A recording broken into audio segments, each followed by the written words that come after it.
Hi, and welcome to Anime Jail. My name is Jack. And my name is Leon. And today, honban desu ne, we will be talking about our next series. Last time was Black Butler. This series will be, I'm going to say the name in Japanese and English just to kind of give you, because it's kind of complicated talking about the name of this series, because it's kind of long. But basically in Japanese, it's Sasayaku youni koi o utau, which would literally be like to sing love as a whisper. In English, it's translated as "Whisper Me a Love Song." Mm-hmm. And there are a few ways to shorten it. I like to say Sasakoi, but me and you have been saying Sasayaku as well. Yeah, but I think going with Sasakoi is like better. Feels more natural to just shorten it as Sasakoi. So. So I think we'll go with Sasakoi for this episode. We'll go with Sasakoi to keep things just a little simple. Oh, by the way, German title as well. Bro, the German name's right here. Flüster mir ein Liebs. I don't know why I'm saying this. I should let you say it. But... Yeah, I'm just waiting for you to finish. Just wait for me to shut up. It's called Flüster mir ein Liebeslied. I see. Would you say that's is that like a good translation of the original? Yeah, it's similar to the English translation. I see. But personally, I don't like the look of the German version of To Whisper. Like Flüstern, it just looks weird to me. Bro, that's weird considering it's your native language. Yeah, that's kind of interesting. I don't know if you noticed that in your native language in English, that there are some words which just look weird, like they don't feel like they sound. And like whispering should be something quiet, something, and then there's this in the middle. Yeah. I don't know. Maybe I'm just being weird here. No, that's a really interesting phenomenon. I was actually thinking about this today, and I promise we will get to the anime, but this is interesting stuff here. I have definitely noticed that learning another language and spending time with another language, it gives you more ways to express a concept. And you start preferring certain ways to others, whether they're in your native language or not. Because I think ultimately words and stuff are tools, right? Yeah. So it's if you find a better tool in another language, you're going to want to start using that or preferring it, even if it's just a cursory type of thing where it's it just seems like a better fitting word, like you said with flüstern. Yeah. There's also that stuff's really interesting. About the title. I'm so hyped. I'm so Me too. Me too. Y'all have no idea about this one, what I'm about to go into. Yeah, but Sasayaku means to whisper, as we know, but it could also mean to murmur, as far as I've seen. And I wondered if there's a difference in meaning or usage if you differentiate between Sasayaku and Tsubuyaku. Oh, hold on, let me find that. Is it Tsubuyaku you said? Yeah, Tsubuyaku. Okay, I'm glad you brought that up because I've heard this word, but I haven't locked it in yet. So I'll probably add this to my deck after this. But Tsubuyaku now, okay. To mutter, to murmur, to grumble. Well, bro, this says to tweet and to post on Twitter. Yeah. As literally a translation. Holy shit, dude, that is hilarious. Yeah, I think I saw it in Nekopara. Really? Yeah, nearly to the beginning. Dude, that's hilarious. Where he the murmur from the boxes. So. でもね、つぶやく to mean tweeting, that is really funny. Because it's just people grumbling. Yeah, okay. So if you've not seen this word, then there won't be much to talk about. Then let's get into the anime. Auf geht's. Talking about the stuff. Shall we get into the actual anime? Our valuable listeners tuned in for. Yeah, true. We got to give them what they came here for. But I guess, just like to preface everything, I just want to say, man, this show like messed me up in some ways. Like, didn't mess me up, but like it was not what I expected going in. Yeah, me And neither. that is completely for the better. Yeah, I mean, we'll get into some of this, but I enjoyed this far more than I thought. Even by my standards, where it's like I know what kind of show I like, and that's kind of why I recommended this, because it just seems like my kind of vibe. Yeah. But even considering that, I have some things to say. So I don't know. Where do you want to start? I don't know. I want to talk. We both have a lot to say. We're both on the antsy right now. Okay, let's just start. The Let's classic just start. way. Start with the story. Episode 1. We're getting Okay. to see the freshman concert, first year high school concert. So on Where yeah. our So main protagonist, Kino Himari, so who's new to high school and I don't know, very very quirky, very extroverted. yeah, very eccentric, Yeah, very outgoing. Yeah. like in this crowd listening to the SS Girls, the band. So the band that you struggle with the title. Yeah, I get used to it. Yeah. Got used to the SS Girls. And that's the first impression. So how Right. was it for you to watch this first scene? What were your thoughts? So I'm a classic enjoyer of girl holding guitar on stage. Anime girl holding guitar. Like, that is just a comfortable place for me. And it's one reason why I recommended it. So I was like, she's gonna hold a guitar, she's gonna play guitar, that's gonna be cool. And so the first scene, I was like, oh, that's really cool. Like, I like the idea that someone like Himari like looks at Yori like playing guitar and is like, oh, like that's awesome. And like the first word that comes to her head is I like that. Like, not even just like, but like I love that. And so she sees Yori playing guitar and she's like, dude, that's so awesome. And she thinks it's cool. And basically, I'll just keep going with like basically summarizing the first episode. But basically, she sees our protagonist Himari sees Yori on stage playing, who is the I mean, I guess you could say they're both the protagonist kind of, but I don't know. What do you think? I think they're both the protagonists. But like, there's a lot of stuff going on with Himari. So first of all, do we call her Kino or do we call her Himari? I'm gonna call her Himari because that's like her sanonamae, I think. Yeah. Yeah. Okay. I've also thought about going with Himari. Himari. That. I feel like so there's more shown from her perspective, more story about her. So I think she's like the main girl. To be honest, in comparison to some other shows we've watched, everybody kind of felt like a protagonist. Dude, oh my god, I have so much to say about this idea. Yeah, okay, then let's but I have to wait. I cannot break this down. Holy shit. But yes, so first episode, what I'm gonna call the protagonist, as you just established, Himari, the main girl, the girl with pink hair on the cover, who is like main character. She sees Yori and she's like, that's awesome. And Yori has never had a like she's never been in love. And honestly, neither has Himari.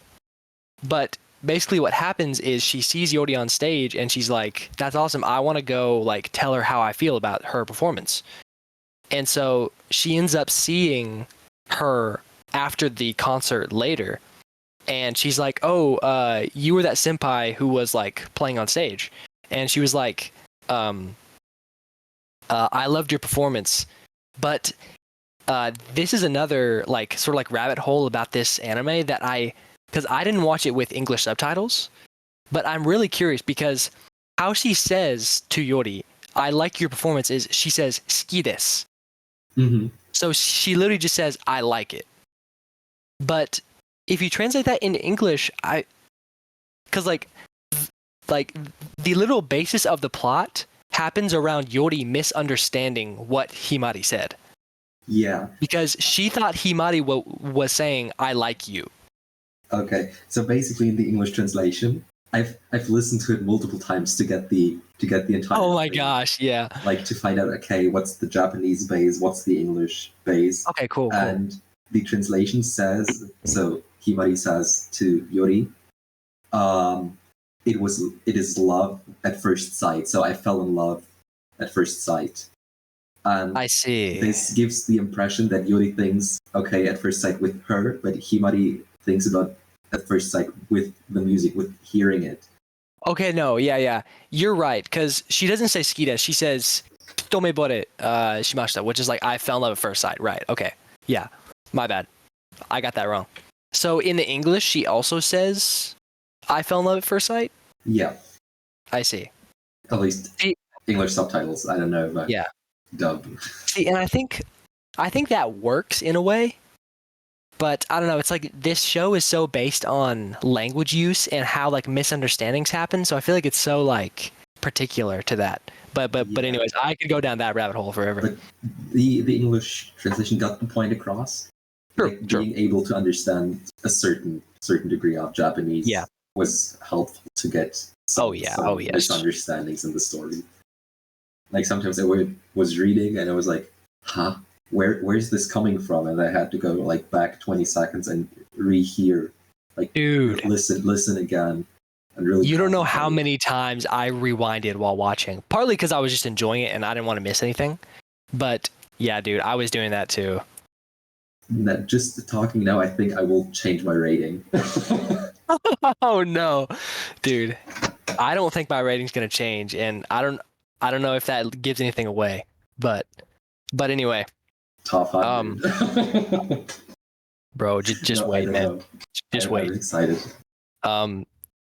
So that happens, and Himari, quote unquote, kokuhaku like she confesses basically to Yori.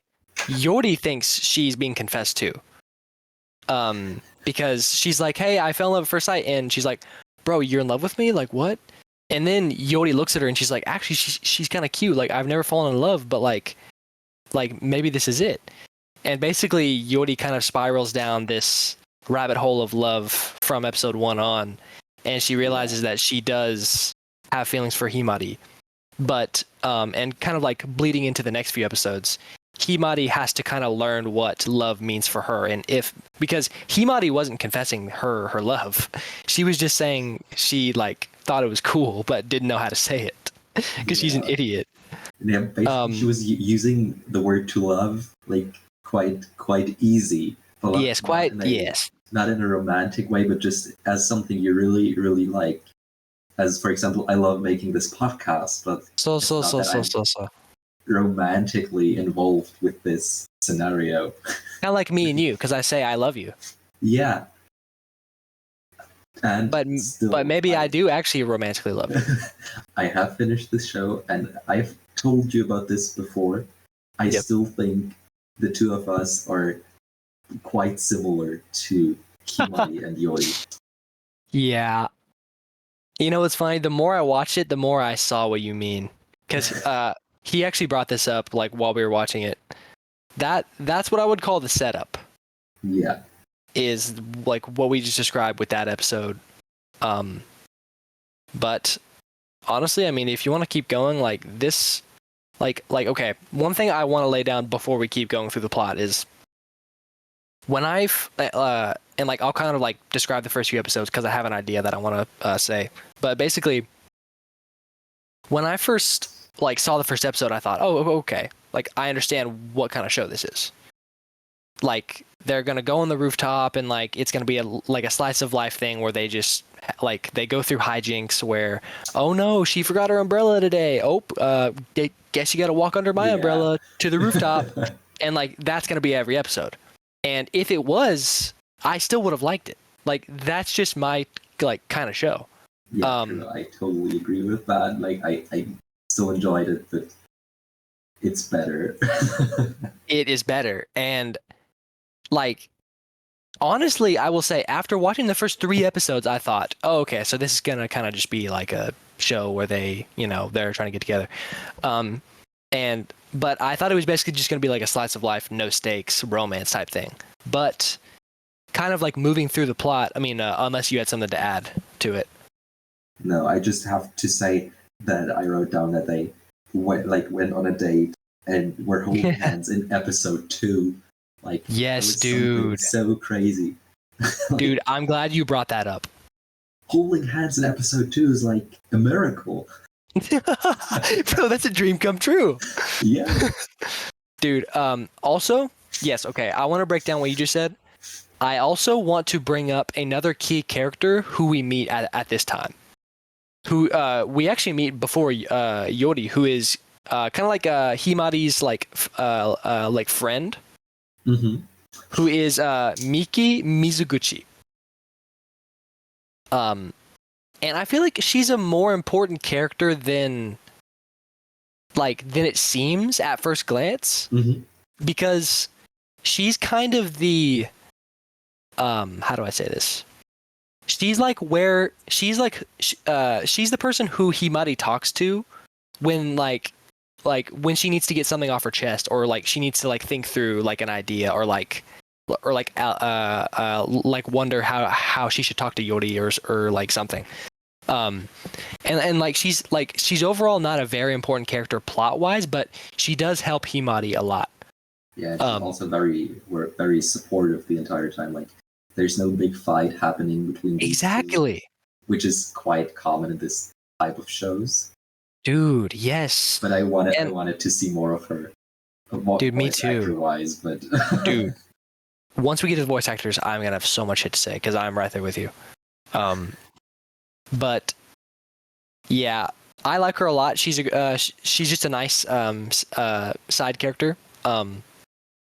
But I wanted to bring her up because she's introduced very early on, and like these first like 3 episodes, you meet Himari, Yori, her, I'll just say her name, Miki, and we'll get into her soon next. But you meet Miki's sister, Aki, mm-hmm. who is a pivotal character. She is a vital character, and we will get to that later once we like go through the story a bit more. But yeah, dude, holding hands by episode 2. Yeah.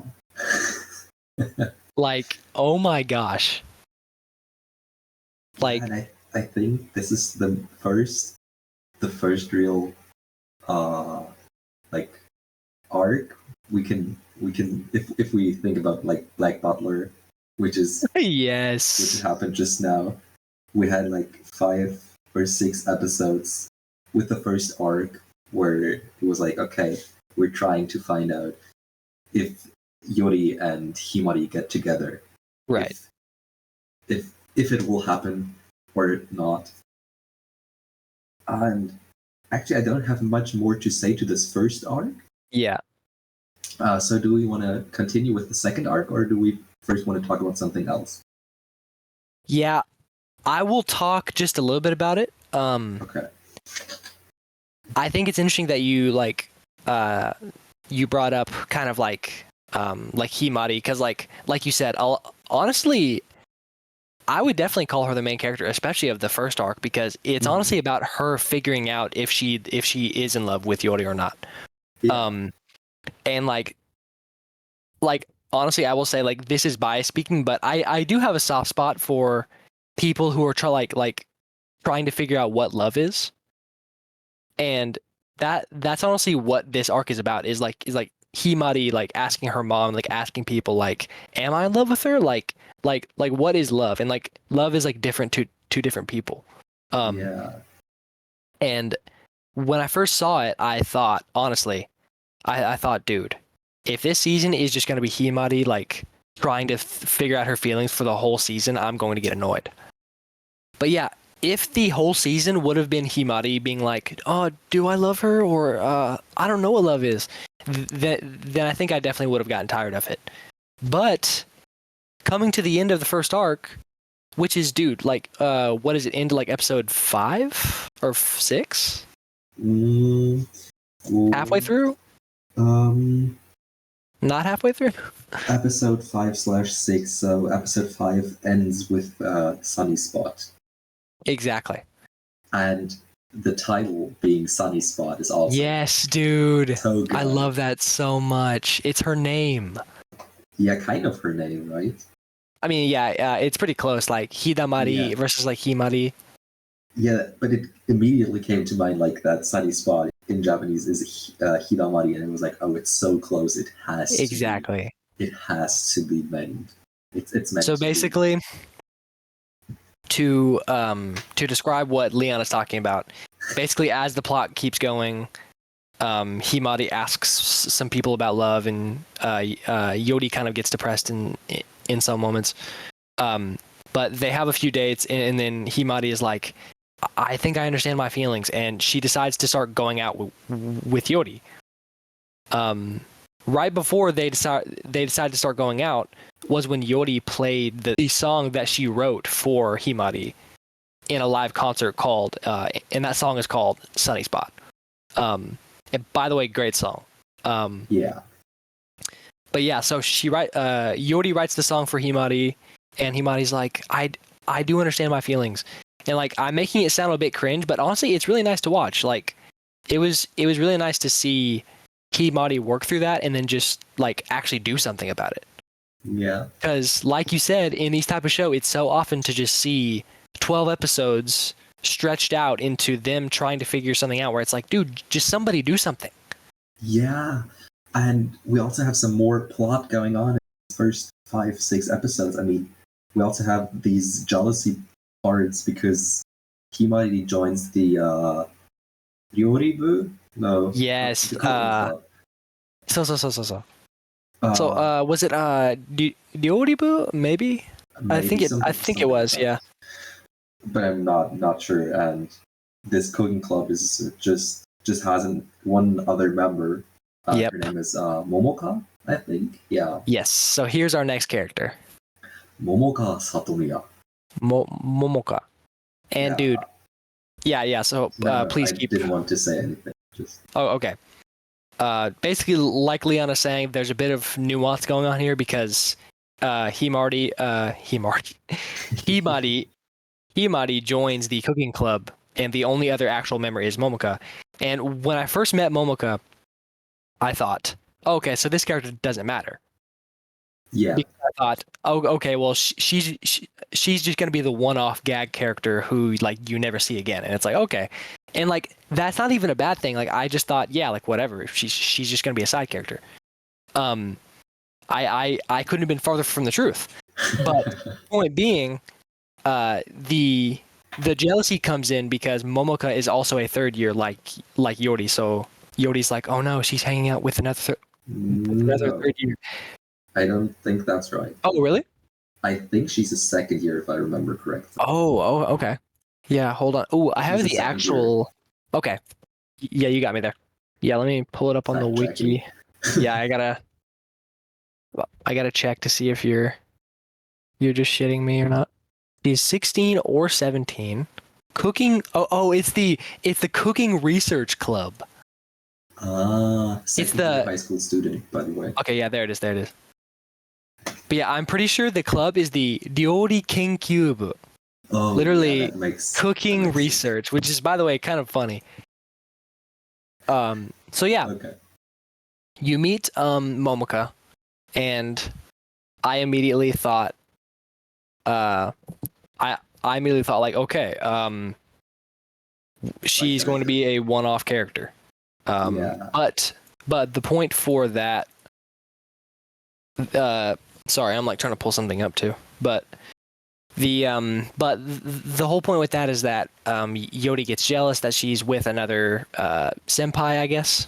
And then jealousy ensues, which kind of makes it a little fun to watch, you know? Yeah. But to be yeah. honest, Momoka is so sweet, like as a character. So understanding, so sweet. I love Momoka. She's great. Supportive as well. And that's another thing in this show. Everybody is so honest. Dude, yes. Another character we'll mention later. Yeah. But everybody is so honest. Like when Himari asks Yori what her problem with Momoka is, she straight up says because she's jealous. Like, dude, that's so Yep. direct. I know, dude. Like, it's very refreshing. Yeah. To see characters just be like, yeah, like this is how I feel. And I have a lot to say about another character in that point of view as well. But yeah, like everyone is so supportive. Like they feel like friends. Yeah. And I want to touch on one other character that has to do with Yori, because I'm pretty sure this is established in the first arc. But yes, the character that I mentioned earlier, Aki. Yeah.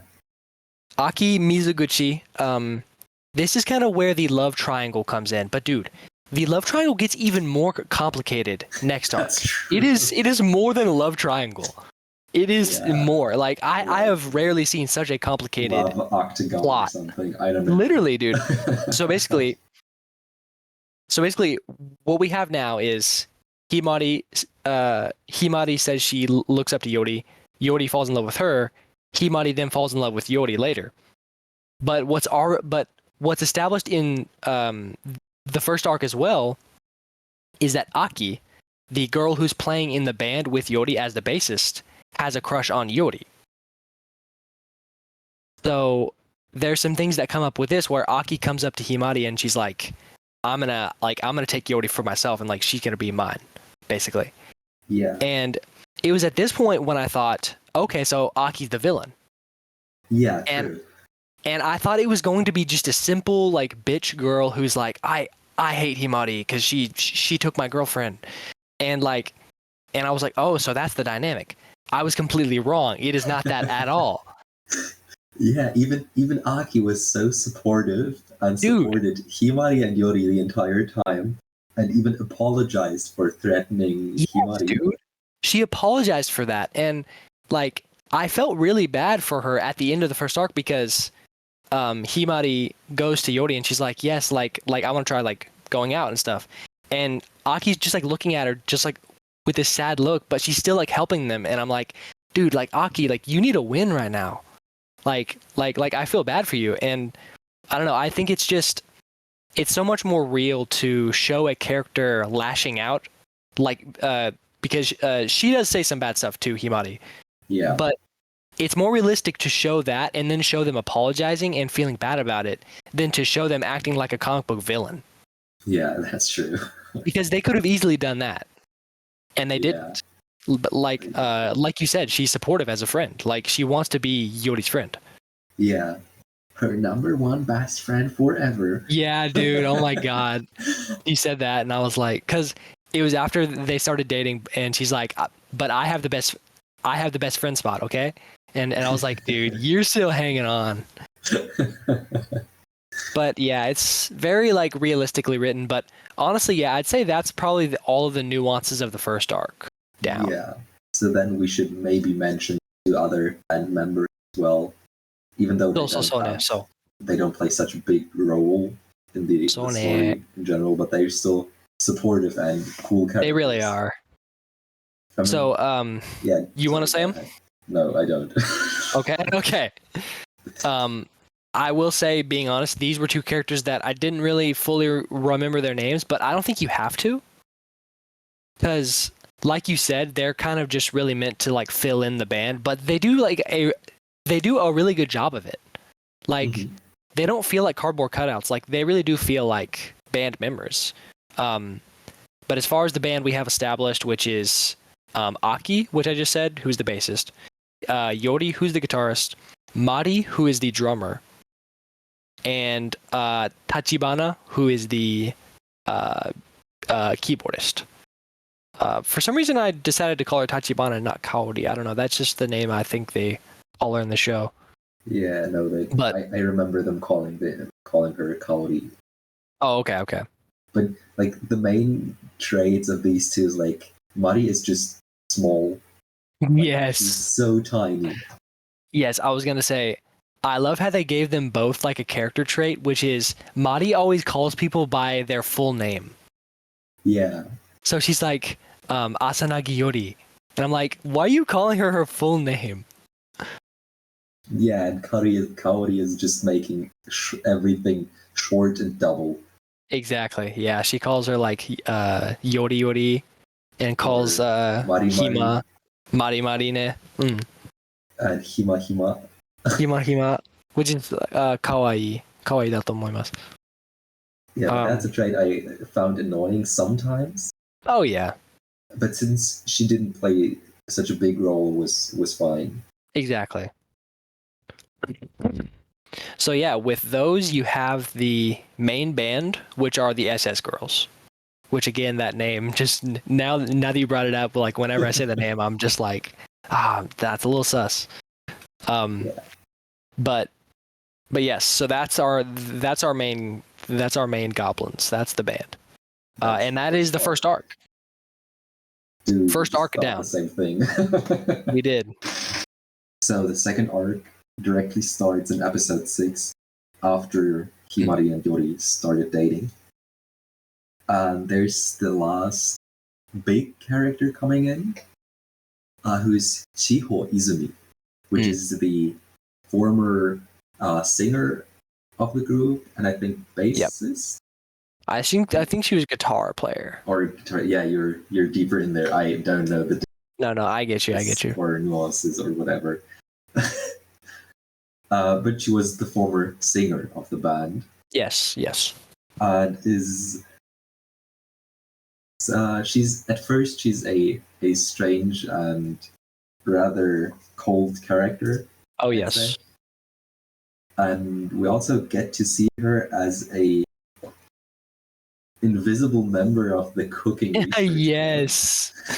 What's it called? Yude buing, ne? Like a ghost member, or? Yes, literally. Yep. So, did you learn that word from it, or no? No, I have not heard this word, or haven't actively heard this word. Yeah, so it's as you say. The first word, yude, is ghost, and then the next member is buing, so like member of a club. So it's literally a ghost member, like somebody who doesn't come to the club. But yes, you're right. Please continue. Yeah, and she's basically always aggressive when talking about the SS girls, and especially talking about Aki or Yori. Yes. And at first, you don't know why. Like, she's just being mean for no reason. Yeah. But that develops in the second arc. Oh yes! And holy shit! Basically, the only two arcs that exist, like the first Yori Himari arc. Yep. And the second, the Chiho arc. Yeah. Yeah, I think you definitely have us on the right track there, because I would say, looking back at it, the first arc is Himari and Yori's arc. However, I think there's a focus on Himari because it's about Himari's working through her problem. Mm-hmm. And I would say, honestly, the second arc is the Shiho Aki arc, but they're both equally working on problems. I would say Shiho probably more. Yeah. Which we can get into. But I think it's also good to mention that I really love how they do the character dynamic here, because like we said in the first arc, Himari joins the Ryori Kenkyubu, right? Mm-hmm. And the members of that are Momoka, like we mentioned, but also Shiho, like you just said. Yeah. But she also doesn't come to the club much, and like we're not sure why at the beginning of the arc.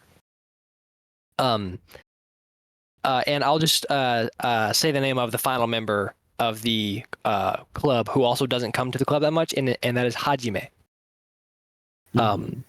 So you already have this dynamic between Himari and Yori are dating. Yeah.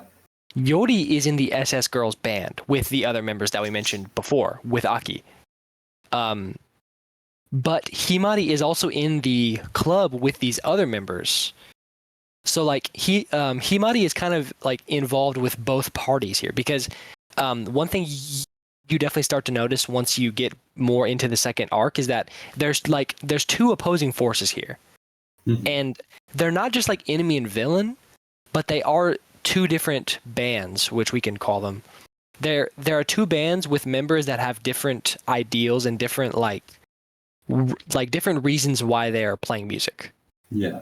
And I think it's it's interesting to bring up actually being in a band in this show, because this show is not about like being in a band, right? Like it's about the drama. It's about the love story, right? Like it didn't have to be about music, but I think it kind of helps, because it adds a bit of drama. And it also adds a bit of personality. Oh yes. How much emotion music can convey. I mean, just thinking about Sunny Spot. I mean, this entire song made Himari getting like a clear image in her head what she really wants to be together with Yori. And I think without music, it's difficult to show this development, 100%. As a side note, I really like how music is used in the show. There's a few episodes where like they're playing at a live concert, and the ending for that episode will be their performance. And it might be a simple thing, but I just like that. I think it's really cool. It made me think of Rico Rico, like where it just is fading into the ending. So. Very well used. And also I just like how you said where it's like, like when I hear like Sunny Spot, I think of that now, and it's like it makes associations with the music that make it feel more powerful. So I'm right there with you, but yes. Do you want to move into the second arc a bit more, or do you want me to? I'd let you continue. Okay. I'll continue. Have to say where you put your yes. Concentration on. Right. Yeah. Let's see if I can get this going here. So basically, like I was saying, you have those two bands, right? Like you have these two forces. One of them being the SS girls, which at first you kind of see as the heroes ? Yeah. Because Shiho is kind of she's kind of acting like a bitch. And so it's like an asshole. Yeah, no, dude. Her first appearance, she literally shows up and like sees Aki, and she's like, I forget what she says, but I disagree because it's not her first. Oh, what? Oh my God, you idiot. We have a shorter appearance in the first arc. That's true. Yeah, she like shows up in the club room or whatever. Yeah, and with the tickets. With the tickets, exactly. Yeah. It appears that Momoka has like a crush or weirdly unfriendly girl, but we don't know anything about it. And then the second scene is where Shiho and Aki get together. Like, oh my God, dude! I just realized something after you said that. Okay. Oh my God, I did not realize that until now. So I don't want to really reveal a major plot point until we get into the second arc, but I just realized the meaning of something that Momoka said when Shizuho walked in. Oh, okay. Dude, that's crazy. Come on, tell me. I mean, we're way behind staying in like a normal order. We're jumping for everything. So. I guess you're right. Yeah, we're just going to jump through. So yeah, I guess we can just do this now, but basically Momoka, when you first meet Shizuho, she like walks in or something, and I said Shizuho. Why did I say Shizuho? Why did I say that? It's because I was reading this. I think I don't know. So Shiho, excuse me, walks in, and like I think it's like right before she walks in. Himari like asks Momoka, she's like, well, do you have a crush on someone? Because Momoka found out that Himari and Yori were like dating or something. And Momoka's like, I think she literally said like in Japanese it was like zutto aishiteru like mama de, like I'm kind of like always, or like I've always liked someone, basically is her thing. Yeah. And like you said, it makes you think it's like Shiho because like Shiho walks in right after. Exactly. But as you go through the second arc, you realize, and I guess we can kind of just unpack this as we go through it, but basically, Momoka suffered a big blow, and so did Shiho, which is there's a character introduced later who dies. And we find out that this is largely the reason why they're acting like this. And basically, the character who dies, her name is Kyo, and she was Momoka's lover before that. So basically, that line, like, because when she says that, you don't even know about the character Kyo yet. Like, it is like the foreshadowing is like way back there. But you basically like now that you said that, I think, oh, she's talking about Kyo, and like, man, that foreshadowing, that is crazy. Yeah, and that's also the point where we introduce every character that matters. Yes, Like we've introduced everyone. True. We have talked about everyone. I feel like everybody is a main character by now. Dude, I know. Like, you don't get that with this kind of show that often, but my God. Is there anything else you wanted to go into as far as like second arc, since I've just kind of blabbered on a little bit? Not really. So basically what happens next is that we get so much backstory on Shiho. Yes, a lot. Like I think 1.5 episodes are just Shiho backstory. And it's crazy. But it's done so well that you kind of feel like the SS girls are the bad. Yes, exactly. Villains, because Shiho has these problems. But nobody knows and nobody really cares, or so it seems. Nobody cares about them. Yeah. And that's where we had this interesting conversation between Himari and Shiho at her like part-time job. Yes, no dude. One knows about. Oh, dude. Oh, but the dynamic is crazy. Hold on, dude. So like, you just reminded me. Like, that scene is crazy because one thing I will say about the show is the dynamics between all the character interactions are crazy because like when Shiho, so basically Himari meets Shiho at her part-time job, like you said, but Shiho doesn't know that Himari and Yori are dating. Yeah, at that time. She is in some way involved with the exactly girls. So Shiho told her that thinking, okay, she'll just be a one-off, like I'll just tell her this and then like no one will know. But Shiho doesn't know that Himari is dating Yori and is connected to the SS girls and like has stakes in that plot. And so it's like it just like it seems like a minor thing, but it gives me a reason to realize why she told her that. Mm-hmm. Because like at first you might think like, okay, why is Shiho this very like sort of like you said, like cold and sort of like not really, like she's not the person who would just tell her backstory to anyone. No, she's rather like reserved. Exactly. So basically, like if you think about it like that, she is using this opportunity to just like try to get something off her chest, but she doesn't know that she's connected to that.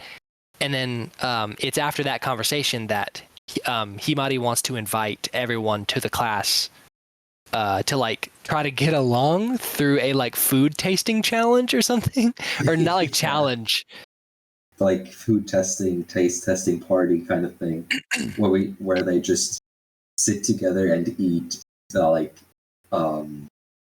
baked goods. Yeah, I guess baked goods. Yeah. Like cookies and stuff like that, because they're in the, I mean, it's called the Ryori King Kyubu, but it's not all food. It's just like baking. Yeah, it's like a baking club. Yeah, literally. But I mean, it would be weird to make like huge fries, casseroles or something in school. Like pumpkin soup. Yeah, like imagine coming into this room and there are two girls saying there, "Look, I made some pumpkin stew. Do you want to have some?" Pumpkin stew. Hey, sounds good to me. But yes, so that scene was one of the first moments and I'm talking about when she invites everyone to that food tasting thing, because in that scene, all the important characters are there. Yeah, they're sitting at one table and looking that was at each other. yes, in a very awkward moment, because there's so many dynamics there. Because if you think about everyone sitting there, okay, we kind of have to break down more of Shiho's things here. So basically, I guess if you don't mind me going into a bit of Shiho's story, I won't go through the whole thing because it's kind of long. But did you want to do it, or do you want me to kind of just? Go ahead. Yeah, okay.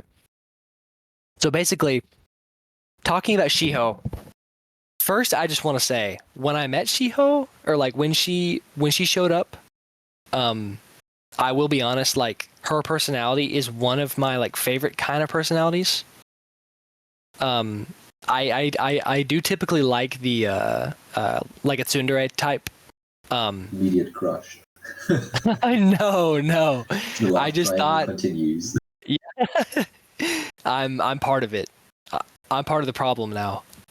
No, but I saw like Shiho and I was like, okay, I like this kind of character typically. And as she kept going on, I was like, okay, yeah, like I think she's a nice character. Like even not knowing her backstory, because I just like that type. And what happens is you meet Shiho. You don't know like anything about her. She's just being mean for no reason, and she reveals that she used to be the singer and guitar player for the SS Girls. And it's shown immediately that there's something with Shiho and Aki. Yeah. That we don't know about, and this whole second arc is about that. And I guess just kind of like breaking it down a little bit. So we mentioned that girl Kyo who died. Basically, one thing I like is how if you look at Kyo's death, that is basically the foundation and like push off point for everything that happens in the story. If you think about it, because basically, just to like summarize what happens, Shiho and Kyo are playing violin together when they are young children. Not that they're playing together, but that they're both in the same competition. And basically, it seems like it was something that like their parents made them do, so they're just like playing. But basically, Shiho has a personality where she wants to be the best, right? And so she's kind of frustrated that Kyo is like seemingly better than her, except Kyo thinks Shiho is fine. But basically what happens is Shiho watches Kyo perform and gets frustrated, and she's like, man, like you're better than me. I hate you. I'm gonna get better than you. And like you hear that and it's like, that's stupid, but like, yeah, like she was a kid when that happened. And like her personality is just kind of like sort of like a jealous type, and so like it makes sense. But she sees that, and they have a conversation where Kyo is like, I actually want to play guitar. And Shiho's like, really? And so Shiho wants to one-up Kyo by learning guitar and being better than her. Which, first of all, absolutely diabolical. Out of spite. Literally out of spite. And, but, as we've mentioned prior, tragedy strikes. And I don't think it is revealed how Kyo dies. No. Is it? Okay. We don't know, and it's not important to the story, so they don't. Yeah, true. Not important. I think. So we don't know how she dies, but Kyo dies. And Shiho, the last time she talked to Kyo was when they were on bad terms, or when Shiho like left and just like said like, I'm never gonna, or like I'm gonna get better than you or something, like just like bad terms. And so naturally Shiho is affected by this. He wishes she didn't just act on spite and just like leave and just like never see her again. And one thing I was confused on is Shiho goes to Kyo's funeral, right? But who invited her? Because like were they like childhood friends, or like was it just that one meeting, or like did it say they were childhood friends? I don't. So it's not. I don't think it's shown, or at least I don't remember. Yeah, But she is there. yeah, That's all we know. She is there she at the is there. funeral and always She's at the brings funeral. flowers to her grave. Yes. So basically, that's how it progresses. She goes to the funeral, and then she starts going to Kyo's grave, like you said, and like starts like bringing flowers. And she talks to the grave, and she asks her like, or not even ask her, but just like tells her like how the band is going, and after that, she kind of vows to like get really good at the guitar, like for Kyo's sake, kind of, because Kyo died, she kind of feels like, okay, I have to like pick up the mantelpiece and like learn guitar, like, and like be good. Like, it stops being about wanting to be better than Kyo, but rather wanting to further her legacy, or like do what she wanted to do. Which that alone is a pretty hard hitting backstory. But yeah, then some other like minor stuff happens at high school or like middle school or something, and she's in a few bands and she just gets made fun of, and like people just like get mad at her for her bad personality. And then Aki's like, hey, want to be in a band with me? Boom, there we go. Here's the dynamic between Shiho and Aki, where Shiho's like, oh, I'm starting to like fall in love with you now. And oh, man, I feel like a madman going through this plot like this, because it is so dynamic. If you have anything to add, please do, because I can keep going. But yeah, but that's how it goes. Like, Chio and Aki meet, boom, romance. Exactly. But Aki likes Yori, so it's like Yori likes Himari. Exactly. So it's like, dude, and I'm telling you, like it sounds complicated, but watching this, I never felt like I didn't know what was going on. Like it's very well structured. We're just jumping through everything. I am jumping through everything right now. I apologize, listener. I apologize, dear listener. I think it's fine. I hope people listen to us because we're not just stating everything in order, but we still put our own opinions in there. Yeah, exactly. Not, please let us know if we're being annoying here. And that's why I kind of like feel bad about just going through the plot, but I just want to talk about what happens, because I feel like, unlike shows that we've talked about in the past, I would say the closest example is Orange, probably. Yeah. But unlike a lot of shows we've watched in the past, I was really invested in the plot and like what was happening. Yeah. Also, one thing I wrote down is that it's in such a contrast to Black Butler. Like, everything is bright and shiny and colorful, like all like kira kira, you know. So is quite different than Black Butler. It has structure. It has structure. That is true. I was about to say good characters, but hey, Sebastian, I always got you, bro. Yeah. So where were we? I can finish just roughly going through the plot, or you can. It's up to you. Yeah, I mean, there's so much we could mention. That's true. Basically, because Shiho finds out that Aki loves, she quits the band. Yep. And goes to Kyo's grave and tells her, "Look, I quit." Yep. That was her last straw. That's her last what? That's her last straw. Straw, like the thing you drink? Yeah. Have you heard that expression? No. Okay. So like, your last straw is like, it's like the last thing that pushes you over the edge, basically. Like that, it's that thing that forces you to, like, after everything builds up, that was the last thing that pushed you to like do something or stop doing something, basically. Okay. And basically, Shiho wants to quit making music completely. Complete.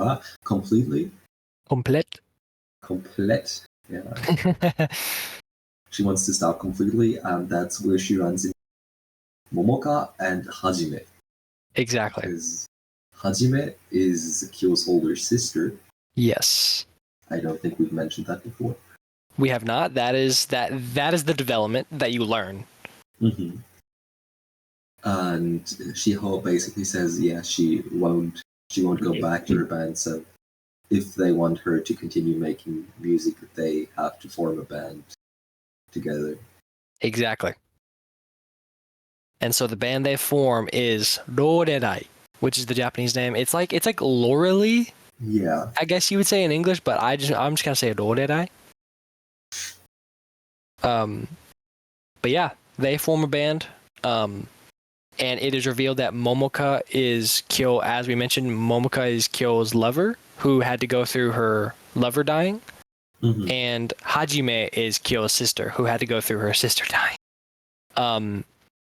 And it's kind of through this common bond of, like, not sharing, but collectively experiencing the death of Kyo that these people bond and form the band.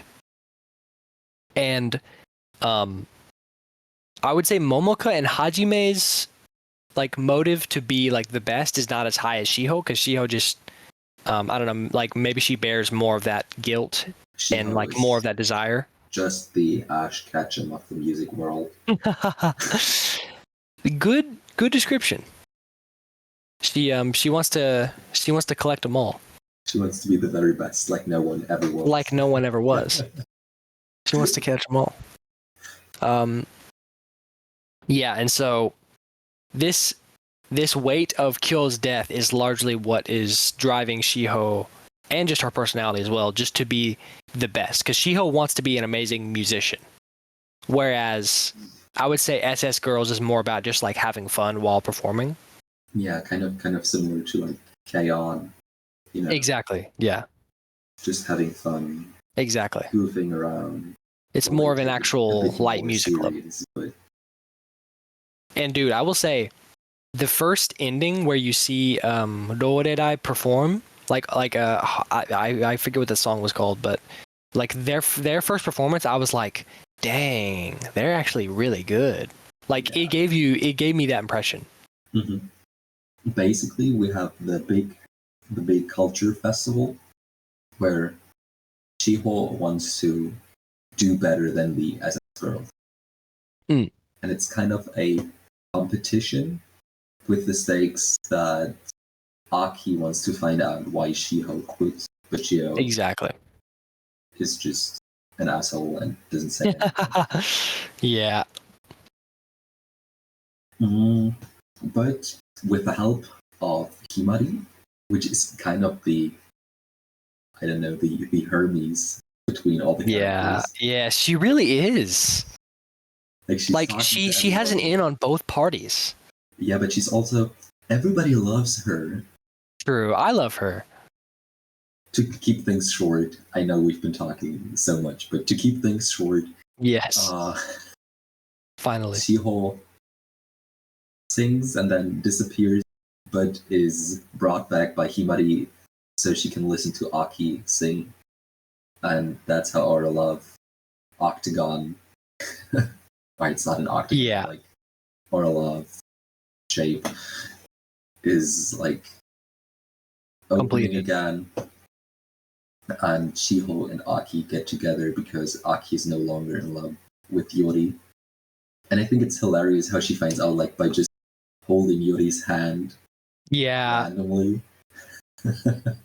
Yeah. If I could call, I mean, it's honestly debatable, but if I could call one plot point kind of like bullshit, it would be kind of like how Aki just is like, oh yeah, I don't like Yori anymore. Yeah, I like Shio now, yeah. To be honest, like, I think it's a good plot point. Okay, yeah. Because talk about that. I remember, like, from my love perspective, like how it made my heart like race when I touched her hand or whatever. Right. And like not having this feeling anymore is, I think, a strong sign for Aki that she has no longer romantic feelings for Yori. I think that's really understandable and really fair. Like that was just the one thing that I could think of. But honestly, I like it doesn't bother me at all. I think it's totally fine. It, like you said, it could be very like realistic. I just like haven't experienced that.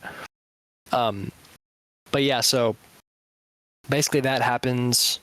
It's kind of like it's definitely insinuated that Shiho and Aki are getting together, especially from one line from Shiho that I really like and kind of sealed her as like my favorite character. But Shiho is like talking to Aki in one of the last scenes of the last episode, and she's like, "Oh yeah, by the way, I'm not going back to being just friends with you." And she's like I'm like she basically says I'm dating you, but it's like she didn't even ask Aki. I mean, because like who needs any confession? Just say you're going out with me now. literally. And I'm like, okay, that does kind of make me like Shiho a lot. Like, I don't know, I just like characters like that who are That's just like what very like. You don't want to be asked out. It's just like, oh, Jack, you're going out with me now. Exactly. Yes. Someone, please. So if anybody involved with Jack listens to this and is single and in listen, listen, just push me up against a wall. Just forcefully push me up against a wall, and I'm yours. So to finish things, what did you think of the last scene after the credits? You mean that scene? That scene, the big kissing scene. That scene made me smile, and it was very sudden. Yeah. Oh my god! I know, dude. It gave me that feeling. It really did. I loved it so much. It really did. They really kissed. But to be honest, I was kind of sad that they ended with like, this. I wanted to hear like "aishiteru" or something, you know? Yeah. Like something big. Yeah, I mean, "aishiteru" is probably more like down the line. Yeah, but you know, like finishing it with the kiss and then "aishiteru" would be like, I don't know if it would have been better, but they said "skides" over and over in the episodes before. Yeah, true. So I thought I feel like would have been better. I feel like this "skides" had a slightly different meaning, right? Because like I think you could tell that like Himari was looking at her and saying like I love you, and not like I think you're cool. Yeah, and since I'm not an expert in Japanese, maybe "aishiteru" has also different nuances than "skides." It does. I think they honestly could have used it. Like I think you're right. Like it could have been used. I don't mind either way. But "aishiteru" would have a little more nuance of like physical love, which like I mean, hey, fair enough. That I mean, I don't really know how far down they're gonna go in this show, but yeah, that final scene. I was honestly like I was flipping between tabs at that point. Like even though I was listening to the credits, but I was like, I'm gonna watch till the final scene, and then that showed up, and I was like, oh my god! And I was waiting for you to say right now which scene after the credits I finished. Like I wanted to be here as fast as possible, so I didn't watch the credits. Oh my god, god, you want to be in this call like to record as fast as possible because you just finished it like 5 minutes before we called. Dude, I was close. Oh yeah, by the way, I don't know if I mentioned it, I did finish this. I did finish the last episode like right before we started filming this or recording rather. But yeah, I actually did stay for the credits, and I was rewarded for that. But yeah, that's the main story. That's 12 episodes, 2 arcs. Both of them have solid characters, solid romance, both arcs. Dang, bro, there you go. There you go. Honestly, like, all I really want to say about the characters on the whole is Himari's actually, like you said, she's like the Hermes. She's moving around. She's getting information. She's trying to connect everybody. Like, honestly, as far as like all these characters go, it's funny because I think Himari and Yori aren't very like deep characters. Like, and I kind of like that because it just kind of feels like, okay, these are the main 2 girls. They're dating and like they're not having any problems yet. Like it's just that simple. Like they just figured it out and they're going out. Yeah, and after that the first arc, I wondered like what's gonna happen. Do they have some big fight or exactly what's happening the next 6 episodes? I'm not used to an anime being finished with the love part after 6 episodes. And dude, like that is honestly what made the final scene hit that much more, because it just felt like, yeah, it felt natural. Like it felt like they're not coming out of some like huge fight that they had to get over. Like they've been going out for a while and they're trying to help their friends out with their problems. And that's why I think Himari and Yori don't have to be very complicated. They're just like friends who started going out, and it's, I don't know, like I feel like I'm making it sound simple to be too basic, but it's not. It's just really satisfying. And I like them. I think they're simple. I do want to point out, I think Shiho is my favorite character. I think it's easy to understand why her backstory is just so deep. Yeah. And I like her personality a lot, so Shiho is kind of my character. But honestly, I don't think there's a weak character in this cast, and I love how big the cast is, because like if you look at this screen, which sorry listeners, you can't see the screen, but it's all the characters in the first season, and minus these two who are double ups, it's 10 characters. Yeah. And they all feel pretty solid. Mm-hmm. And it's just like, I'm glad they didn't try to do too many characters. Like, it's just a good amount. Want to hear your thoughts about this cast? So this cast is good. I've also looked a bit into the voice actors, and some didn't seem to have much experience. Yep. Like role from their. I also found this. Yep. Roles. But we also had some better ones. I mean. Oh my God! Yes, we did. Why, but Asami Seto is someone who's like it rings. Oh yeah. Yes, I actually looked her up. But from where? Oh, she's Sakurajima. Yep. She's Bunny Girl Senpai. And by the way, the girl we're talking about voices Yori. And she also voices Bunny Girl Senpai, various other characters, such as characters from. Oh, she's in Girls and Panther. Oh, nice. Oh, she's in Oshinoko. Oh, dude, she's Kugisaki from Kaisen. Mm-hmm.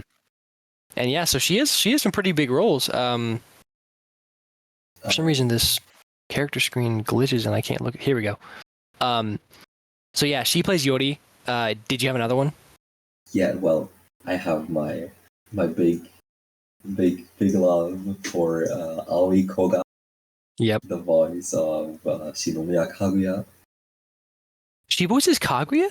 She voices Kaguya. She does not. She does. Hold on, what? Okay, so she's. Fun fact on the site, she's also the Japanese voice for Paimon from Genshin. She is Kaguya. Dude, I haven't seen Kaguya in so long. I was tripping because I know this voice from Konoha, which is a like minor seasonal that I first found her from, and I was like, oh yeah, I actually like her a lot. Yeah, I recognized her voice while watching. I think I wrote you that I. Yes, you did tell me. Dude, now I need to watch Kaguya because I like her a lot. She's really good. Yeah, and I mean, she has this weird, noisy kind of voice. Exactly, but Kaguya doesn't sound like that though. She does. Wait, really? Yeah, not as often, but if she's like annoyed or like Also, I'll just say it. I think this voice actress is really pretty. That's true. So, sorry.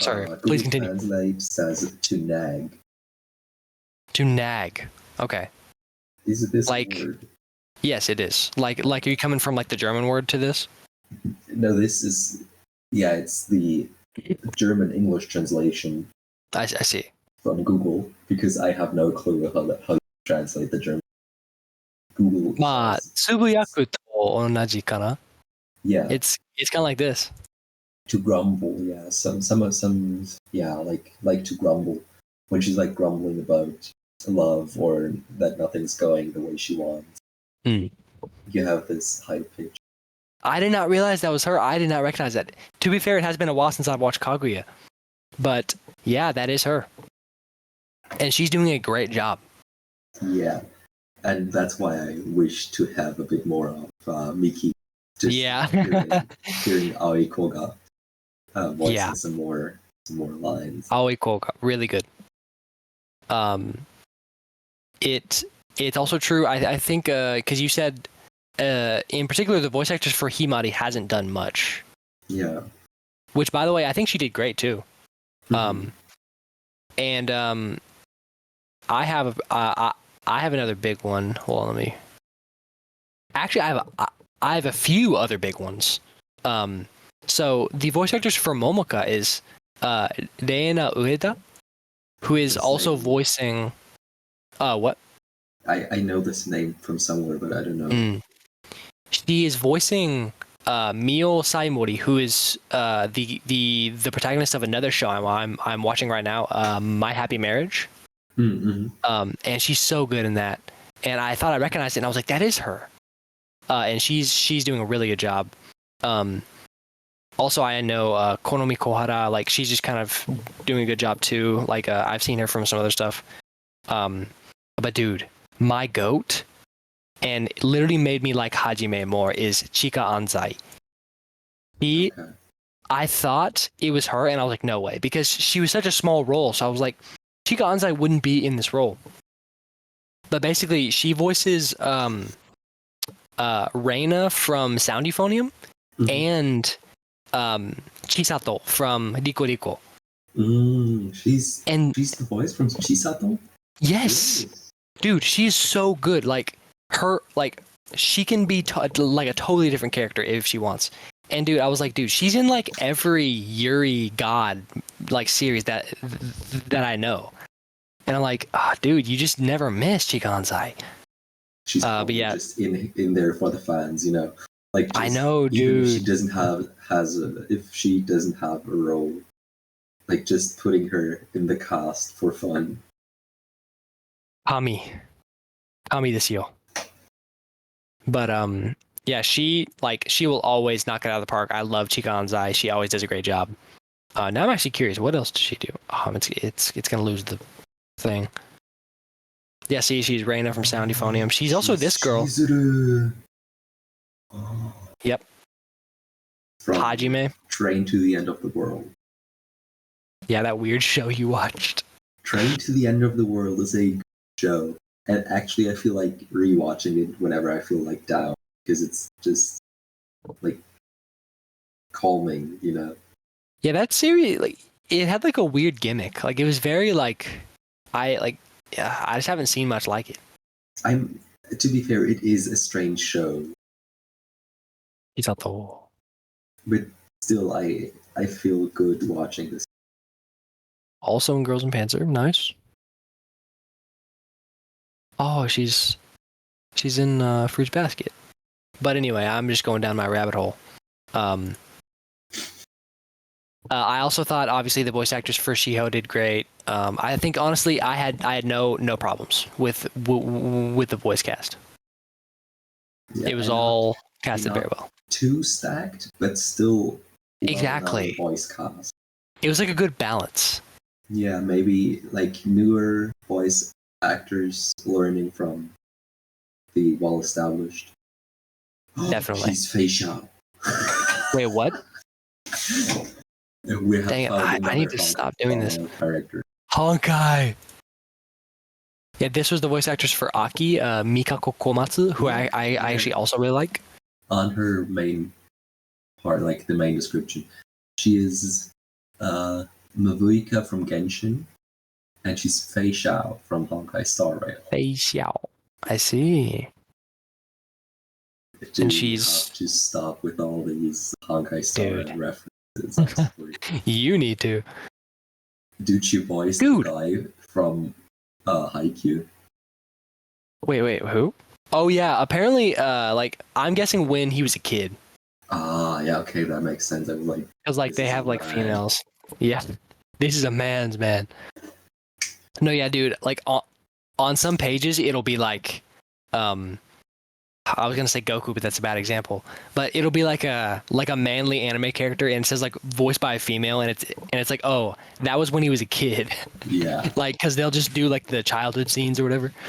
But yeah, dude, all these voice actresses are in Girls and Panzer. Like, Girls and Panzer has such a huge cast. Like, man, I need to watch that again. Oh, she's also Rebecca from Eden Zero. Oh, I see. Man, that girl's ugly. Look at that. Yeah, I know. It's Seven Deadly Sin. What do you expect? But yes, I guess that is the. I think we're going way off topic. I have no. We're going off topic. How I should cut this so this conversation still makes sense and is fun to listen to. So we've talked about characters. I mentioned my favorite character, Shiho, but what do you think about the cast? Like, do you have a favorite character at least, or like? I think I have a favorite character. I kind of like every character is cool in their own way. Like Yori being like more shy and reminding Kuru. you. Aw, thank you. I want to be cool like Yori. Or Shiho being like reserved and still fun. Miki with her beautiful voice. I think, Not even part of her character. dude, the voice is part of her character. Fair enough. Imagine a man voicing Miki. That would be weird. That might be funnier. Yeah, but it's not about fun. This show is. Guys, this is not fun. Stop. Take this seriously. But I think my favorite character is Momoka. Momoka, okay. She's just like in between as well. She's supporting, but also Shiho, and still trying to like live with this huge loss she faced. You know. That is a great pick. Like, I don't think I would have guessed that for your pick, but honestly, that is great. And I feel like it's fitting for Momoka and Shiho because I feel like they have a certain bond. So it's like my favorite and your favorite are kind of like, I like that. I think this show will be closer together again. I think we're coming back together. I think I'm finally ready to be your friend again. After that, no, I'm kidding. After Black Butler tore us apart. Yes. I'm now the proud owner of Volume 1. So, last bigger thing. Oh no, not the music. This is going to take another hour. I know. Well, oh no, me, in a show about music. I don't have much to say about the music though. Okay. So I mean, so I can just yap. The opening as well as the endings are like rather mediocre for me. Like they're nothing too big. They sound standard, you know. Yeah. But the OST was so good. Dude, it was. I mean, Sunny Spot as well. Hold on, I need to see who did this.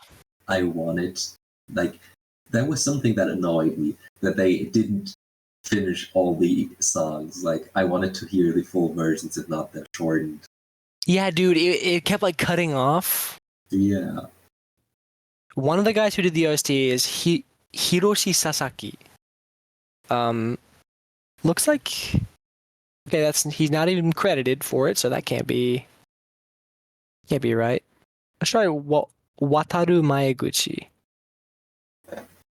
Maybe this will get closer. Yeah, this seems about right. He's credited as the music for Sasakoi. Let's see, anything else? Mob Psycho. Maid-sama. Oh, Maid-sama. I mean, I didn't watch Maid-sama that much. I've seen a few episodes. Yeah, so have I. Suzy Zoo Daisuke Witsy. What the hell? Oh, it's some like kids TV show. I see. Yeah, I don't know, but dude, it was banging. The OST was going all over the place. It was awesome. Yeah. So, start. So, sorry, I'm waiting. I guess I won't yap too hard because I already talked about the music quite a bit, but I think I agree with you as far as like OP and ED being pretty. Honestly, like I would go as far as just call them like generic or just like not original, just like kind of like basic. Mhm. I think it fits for a show like this, and honestly, I will admit, complete like bias here. It's kind of just my type of song.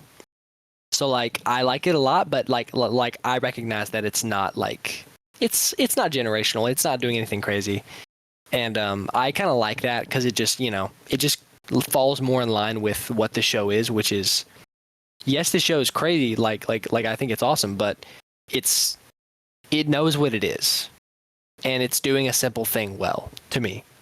So I like the opening. I believe it's Follow Your Arrows. I believe the opening's called. And the ending is called Gifty. And one nuance I did like is Yori is singing the opening, but Himari is singing the ending. Really? If I'm not mistaken, yeah. Yeah, I'm not good at this kind of thing. Yeah, I looked into it, and I think that's the case. And I like that a lot because it's just cute. Like both of them like singing a different song. But yeah, I thought Yodi is just really cool when she sings, and I think the opening's really good. Personally, I think it's good. Yeah, I agree with you. And the OST, yeah, like we mentioned, I think it's really solid. Like just really good slice of life OST. Like it went far enough that like I checked to see if it's on Spotify. Unfortunately, it's not. So I'm gonna have to look at YouTube and see if I can find the OST. Which, I mean, I guess it makes sense. It's a smaller anime. Like, that's not going to be on Spotify, probably. Maybe later. Hopefully. But, yeah, solid music. I like how music was utilized in the show. It was used in key moments really well. And, like I said, like it would be, like, in the ending sometimes. But, yeah, just overall, solid music. Nothing too crazy, but really good for me. Well, then I'll start on animation. Go ahead. I mean, I've mentioned before that I prefer it to Black Butler because it's all kira. I saw an SO. And also, it was like the style of animation was much, like, I'd say softer. Like all the girls being cute and squishy looking. Oh, yeah. Squishy looking sounds weird, but I think you get what I mean. Yeah. You just want to squish their faces because they look so cute, you know? You just want to hug them. Yeah.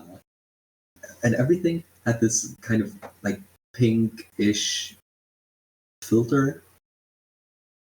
Like not in a bad way, but everything was very, very romantic in the way it looked. Yeah, oh yes. I mean, even just like the like the cover image with all these like sakura falling, and it's just like they're just, and this is why I recommended it because of this like thing, and it's like it just gave me what I wanted. Like imagine that. I will say, I think from an objective standpoint, first of all, let me see who the for some reason I didn't look at who the studio is. Cloud Hearts and Yokohama Animation Lab. I don't even know who they are. Dude, I think Cloud Hearts is responsible for part 2 of the Yakusoku no Wara. I'm not sure. I'm not sure, but it rings a bell. I don't see it on here, but who knows? Maybe. And season 2 sucked. Dude, it's funny because we're watching season 1 with our family right now. And season 1 is a banger.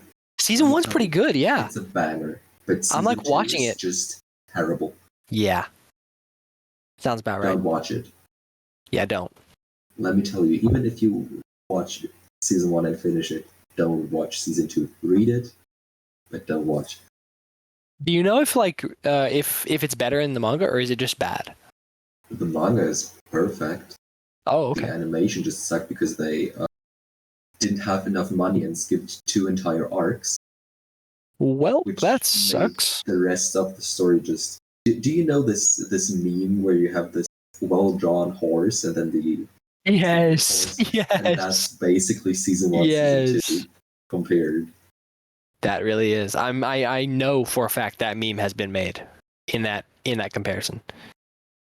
Good. That's pretty perfect. That's basically all you have to know for season 2. As far as this show, Leon, stop going off sidetrack and all that. We got Cloud Hearts and we got Yokohama Animation Lab. I don't know who's doing what there, but overall, I think from an objective standpoint, the animation is where this show suffers the most, if you want to look at that. Okay. I think the animation's pretty weak in some moments. I think it's not bad. It's not bad, but I think in some moments it does struggle, especially with the performances, because I like just like looking at other anime that have done like live shows where they're playing music, like obviously like Bocchi has better animation, K-On has better animation because it's, you know, it's KyoAni. Mm-hmm. But this not being a show about playing in a band, because those are about that. Those are about playing in a band together. This show is just using being in a band as a way to progress the plot. Yeah. And because that's the case, I don't think it has to be perfect animation. So I don't honestly mind it. Like if someone said like the animation is bad, like I understand why you say that, but to me it doesn't hurt the show because that's just not what it is. The show is about seeing these characters go through problems and work through their relationships respectively. And you can critique the animation if you want, but the underlying content still holds strong, I think. And honestly, that's all my thoughts on the visuality. Dude, however, there was one thing I wanted to bring up, and I wanted to know if you caught on to it too. Did you notice in many scene transitions, there was this weird transition where the scene would fade into like the bottom left or right corner, and like a white background would show up. Yeah. And it did that like multiple times. But it somehow it fit, like it made sense. It did, but it was just funny. I can't explain. It's such a weird thing to do, but it just was alright. Like it didn't care. It just made me laugh because there was one time when it did it like back to back scenes. It did that same transition, and I was like, dude, use a different transition. Yeah, dude, but they did. It didn't go to the bottom right, but top left corner. Oh, my bad. Corner's different. Complete different. But that made me laugh, and it doesn't take away anything from me. It was just funny. Yeah. It was just something I remembered. I think calendars that start on Sunday are weird. We had this conversation last week. I still wanted to mention it, that it's weird to me. Then I have another reference for you to look at. Yeah. Like similar looking characters. I want you to Oh my gosh. Sumi from Rental Girlfriend. Rental Girlfriend or Rent a Girlfriend? Rent a Girlfriend. It's weird. The German. Oh yeah, they say Rental Girlfriend. Yeah, but it doesn't make any sense. What is it? Sumi? No, with just S-U. Oh, Sumi. Okay, just Sumi. Sumi-chan. Oh yeah, her. Oh. You're trying to say she looks like her? No, like Himari. Look Himari. Dude. Yeah, true. And there's one last thing before the rating. Okay. And it's a weird thing. Like there are no men in this show except for Himari's father. That's true. Wait, is he in the show? He's mentioned. He's not shown. He's mentioned, but he's not shown. He's the only male mentioned. Person mentioned. I love making that. Everyone is just lesbian except for Himari's parents. Oh, he is shown as a young man. Really? There's this one scene where he's like Hold on. shown. So now you may ask. Okay. Leon, out of 0 to 100 in steps of 5, do you have a rating for Sasayaku youni koyo utau? No, I don't have a rating. No, just kidding. Like, nope. Like, guys, to be continued. Yeah, dude. Because this episode's going to be too long. Do you have a rating? No, I don't. Well, dude, of course I have a rating. I had to ask. Yeah, so my rating, I think it's through this episode, it has shown that I enjoyed watching this show. I have some minor critique points regarding Oh yeah. animation or music, but like nothing too big. That's why it's on the same scale with the Love is War movie, which is called Love is Show, and has a rating from 80. 80, nah. 80. Nah. So, Jack, let me ask you, from 0 to 100, in steps of 5, what's your rating? Okay. I'm just going to make this dramatic as ever and just like, say my thought process throughout watching this and just be overly complicated for no reason. But basically, I picked this show because the cover had something that I thought I would enjoy. And I definitely did enjoy that. But this show turned out to be much more than I bargained for. And like, I don't know, like when I think of my favorite shows I've ever watched, I think of shows that have affected me in real life or have caused me to think about things outside of the show or have feelings outside of the show. And I can for 100% say that this show did that to me multiple times. And like I want to buy all the manga in Japanese and just read it all. Like I am highly considering doing that. And that's not something I do just with everything. And so I think, like it reminded me of why I got into this medium in the first place and just like what my like preferences are and like what I love about it. And for that reason and just being a perfect type of show for me and doing things as a romance that I haven't seen many shows do, and just like this show is honestly like stars aligning for me.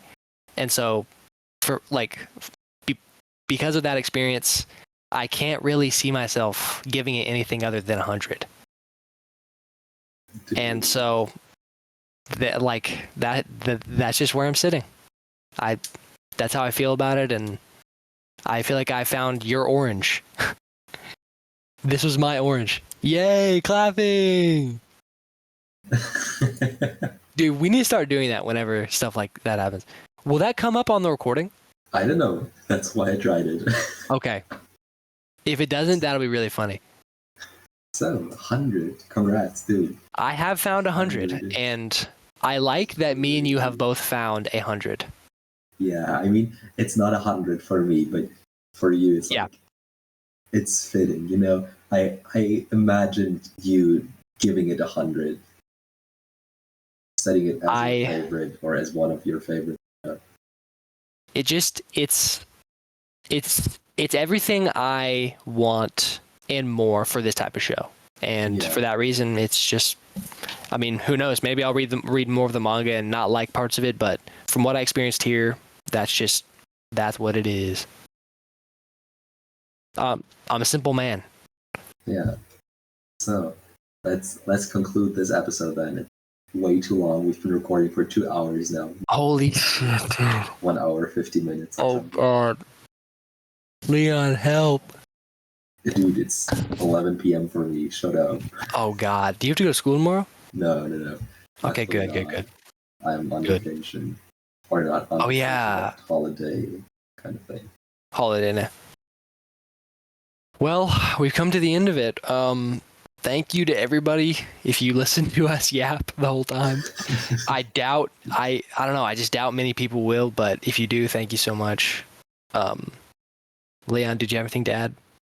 No, thank you. Thank you very much for listening, and I hope you enjoyed, and we'll see each other in a fortnight. Bye-bye. Bye-bye. See you in a fortnight.